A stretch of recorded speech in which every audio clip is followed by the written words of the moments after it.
I'm excited to get the conference going. We are going to welcome to the stage our keynote speakers. We've got Garrett Langley, the founder and CEO of Flock Safety, the first public safety operating system, and he is going to have a conversation with Mayor Andre Dickens. Garrett founded and grew Flock Safety right here in Atlanta. It's been a great success story. They are over 1,600 employees, active in 6,000 cities, and help solve over 12% of crime. I do have to do a plug that only 5 years ago, he was a growth stage Venture Atlanta company, so the next big Atlanta story is definitely going to be on the stage later today, just like Flock. They've had tremendous success. They raised $275 million from Andreessen Horowitz earlier this year at over a $7 billion valuation. So huge success story. And he is going to have a conversation with Mayor Andre Dickens. The mayor has led our city since 2022, implementing a number of initiatives across public safety, and he's also been very committed to the tech ecosystem here, investing to hopefully get Atlanta into a top 5 tech hub. So it's going to be a really great conversation between the two of them. They're going to talk a little bit about their personal journey as well as some of the ways that the public and private sectors have collaborated for the greater good of Atlanta. So please help me welcome them to the stage.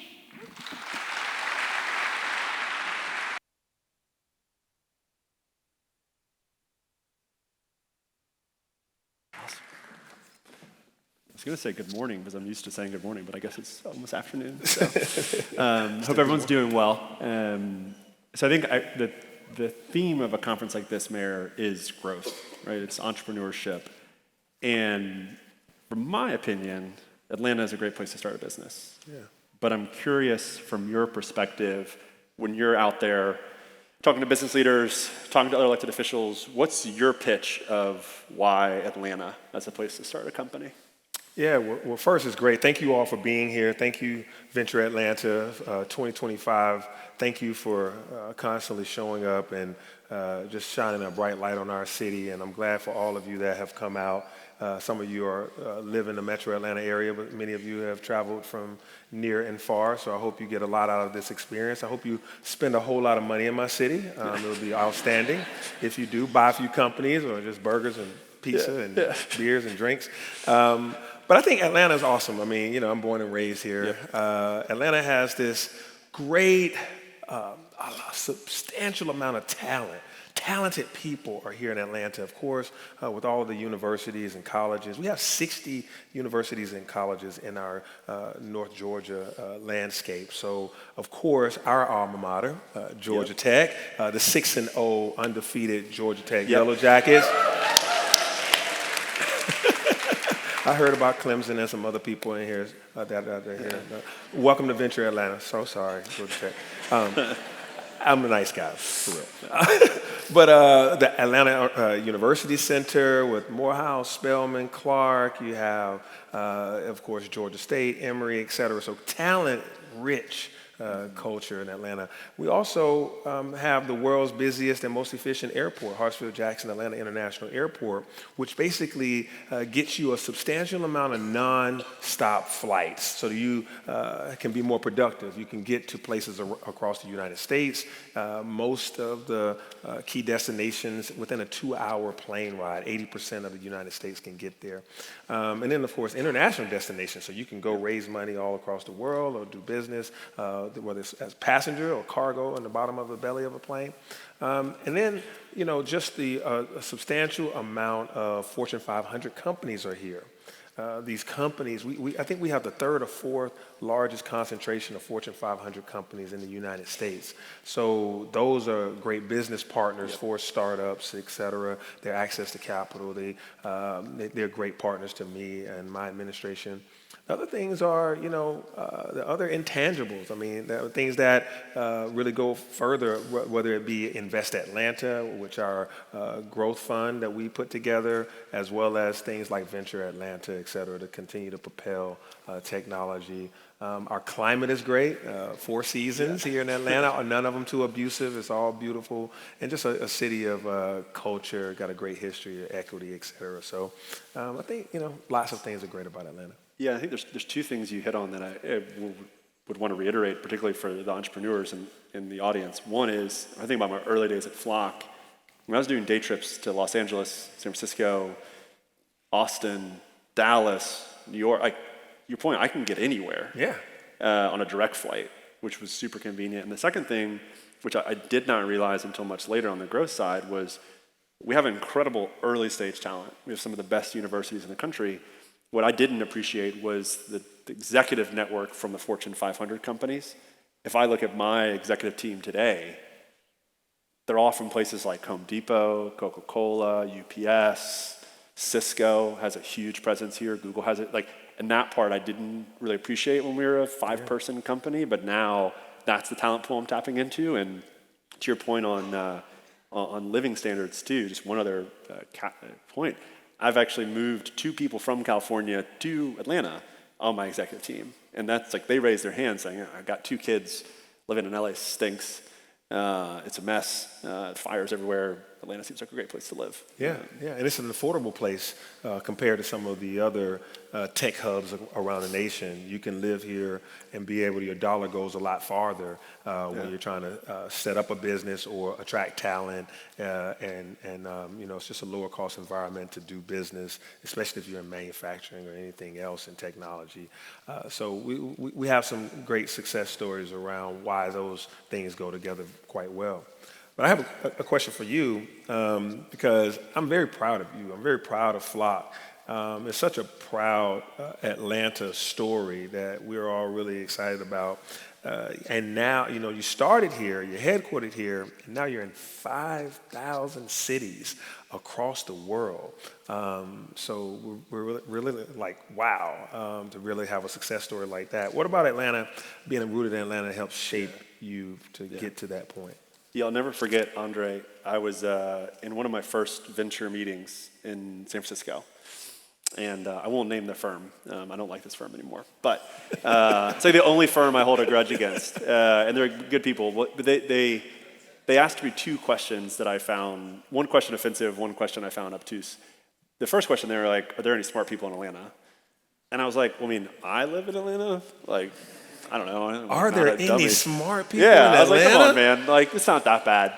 But like that was the mentality 7 years ago from a lot of kind of, let's call it tier 1 investors, that there were no smart people in Atlanta, that if they were smart, they would move to Silicon Valley. And so I think that, on the one hand, put a chip on my shoulder, because I remember specifically that firm, I said, I'm not going to go prove a point, that there are a lot of smart people in Atlanta, and actually there's a lot of smart people in Cleveland, there's a lot of smart people everywhere. The second thing that he asked was that the origination of our business was focused on neighborhoods. I lived in a neighborhood, Zone 2, a planned community, and that was our focus, that was our ICP. And he asked, like, do people really live in neighborhoods? I was thinking, like, where are you from? He's like, I grew up in Manhattan. I was like, so you literally have only lived in 2 cities in your entire life, downtown San Francisco and downtown Manhattan. Yes, actually, the majority of the country lives in what are called neighborhoods. He only knows blocks. Yeah, he doesn't know neighborhoods. He's like, I live in a high rise. But it was just like so fascinating because while he was, like I said, fairly obtuse on the topic, most investors, though, deeply underestimated the size of the market because they lived in San Francisco. And you and I, both Atlanta natives, know most metroplexes look like Atlanta, they look like Dallas, they look like Memphis, which they are sprawling. And like when I fly into Atlanta, Hartsfield, the busiest airport, I see all these neighborhoods, and that's my market. And so when I thought about the company, one of the benefits of being based in Atlanta is I don't think if you lived in San Francisco, you would ever come up with this idea. It would never make sense to you. If you lived in New York, it would never make sense to you. And so I think that in a way, like because I lived in a neighborhood, because I lived in Atlanta, I saw how many other people had this problem. And I think if I lived anywhere else, no way. Like it never would have come to mind. And that also gave us, a 5 or 6 year head start before anyone realized what we were up to. Gotcha. Man, we should have had some I'm Smart t-shirts 7 years ago. We should. It's a good. Whoa. Yeah. By the way, Fortune magazine right now has said that Atlanta is the most educated city in the United States. Literally, as of right now, 2025. So we weren't, I guess, we were like some dummies 7 years ago. Now we're smart. We're doing all right. We're doing all right. I am curious, like when you think about your job, Obviously, entrepreneurship's an important part of it, starting new businesses. But we also, like you said, we have a lot of big companies. Yeah. How do you balance that? Because I think the needs that I have are very different than the needs of a Coca-Cola who's been here for 100 years. Yeah, yeah. We have a very diverse ecosystem here, a lot of business diversity, which actually helps us through things like recessions, pandemics, downturns in some markets. We're not just deep in one area. We are financial, we are manufacturing, we are logistics, we are technology. So that helps us tremendously to be able to have a Coca-Cola, this humongous beverage company that is all across the world and still growing and gaining traction in new markets. Delta Airlines continue to be this high-performing airline, and UPS continues to grow, et cetera, et cetera. We have a tremendous amount of businesses in fintech. We are Transaction Alley. 70% of the nation's credit card transactions take place through some data network right here in Atlanta. And so that's outstanding to have that much large-scale business, but it's also bolstered by a lot of small, medium businesses and startups, and helping them work well together. These large businesses do find opportunities to provide opportunities for startups and smaller businesses. We definitely encourage that, and they also internally encourage that, to have a supplier diversity platform that is shopping local or shopping from businesses that are on the rise, and sometimes even investing in those businesses as they climb. So we put together a lot of business consortiums, whether it's through the Metro Chamber, through the Atlanta Committee for Progress, et cetera. So folks are aware of our goals and desires to make sure that this is a broad ecosystem that is collaborative, it works well together. Even in City Hall, we do so. So we are a large, we're a $12 billion enterprise as a city that I manage. So, we, use our local startups as vendors, and we have that networking goal as well. But making sure that we help with the talent and pipelining too, making sure that these corporations also hire and give internships and opportunities to our local students. So we created this program called ACES, Atlanta Collegiate Entrepreneurship. This way for them to, it's like a syndicate for them to all get together to collaborate across all these colleges. They all have these various ideas about startups, so they can learn from you, work with Coca-Cola, or work with Delta, or somebody in between. It's just a great place for good ideas to get traction.